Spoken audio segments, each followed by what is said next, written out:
السلام علیکم، welcome to station zero. ویسے تو دنیا بھر میں سزائے موت کے قیدیوں سے آخری خواہش پوچھی جاتی ہے، لیکن جب قاضی نے محمد بن مرسل کو کہا کہ تمہارے پاس صرف 20 منٹ باقی ہیں، تمہاری آخری خواہش کیا ہے، تب محمد بن مرسل نے اپنی ماں سے ملنے کی خواہش کی، کیونکہ جب انسان پریشان ہوتا ہے، دکھ یا تکلیف میں ہو تو سب سے پہلے اس کو اپنی ماں یاد آتی ہے۔ اس کے بعد جب ماں اور بیٹے کی الوداعی ملاقات ہوئی تو اس نے ساری انسانیت کو رلا دیا۔ دونوں ماں بیٹا آپس میں ایک دوسرے کے گلے سے لگ کر تڑپ تڑپ کر رونے لگے۔ اس کی ماں نے اپنے لختے جگر کو آخری بار ملتے ہوئے ایسے روئی کہ جیسے اس کی سانس رکنے لگی ہو، دل بند ہونے لگا ہو، اور آنکھیں رو رو کر اس قدر سرخ جیسے وہ واقعی خون کے آنسو رو رہی تھی۔ وہ باپردہ خاتون اپنے بیٹے کو ایسے بوسہ دے رہی تھی جیسے کہ وہ ابھی ابھی پیدا ہوا ہو، کیونکہ ماں کے لیے بچہ جتنا بھی بڑا ہو جائے وہ ایک معصوم بچہ ہی رہتا ہے۔ یہ واقعہ سعودی عرب کی تاریخی شہر نجران میں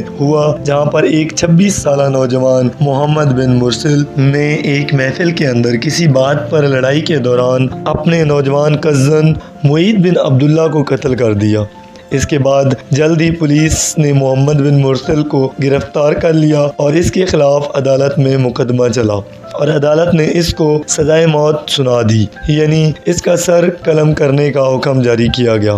جو کہ کسی بھی سزائے موت کے قیدی کے لیے اسلامی قانون ہے اور سعودی عرب میں رائج ہے۔ اس کے بعد محمد بن مرسل کے قبیلے نے معید بن عبداللہ کے قبیلے کو صلح کی پیشکش کی اور دیت میں بھاری رقم، جائیداد اور بے شمار چیزیں پیش کی، لیکن معید بن عبداللہ کے گھر والوں نے کسی بھی قسم کی پیشکش کو قبول نہ کیا اور قصاص پر زور دیا، اور اپنی ضد پر ڈٹے رہے کہ وہ اپنے بیٹے کے قتل کے بدلے میں اس کے قاتل کو بھی قتل کریں گے۔ سعودی عرب کا نظام انصاف ایک مثال ہے کہ وہاں پر متاثرہ خاندان یعنی معید بن عبداللہ کے خاندان کو کسی بھی قسم کے دباؤ میں نہیں لیا جا سکا، اور نہ ہی ایسی کسی نے کوئی کوشش کی۔ البتہ جس طرح محمد بن مرسل کے قبیلے نے معید بن عبداللہ کے قبیلے کو منانے کے لیے کوشش کی، اس کی مثال سعودی عرب بلکہ دنیا کی تاریخ میں نہ دیکھی نہ سنی گئی۔ محمد بن مرسل کے پورے قبیلے کے بڑے بڑے بزرگ اور عزت دار لوگوں نے مل کر معید بن عبداللہ کے گھر والوں سے ہاتھ جوڑ کر، منت سماجت کر کر،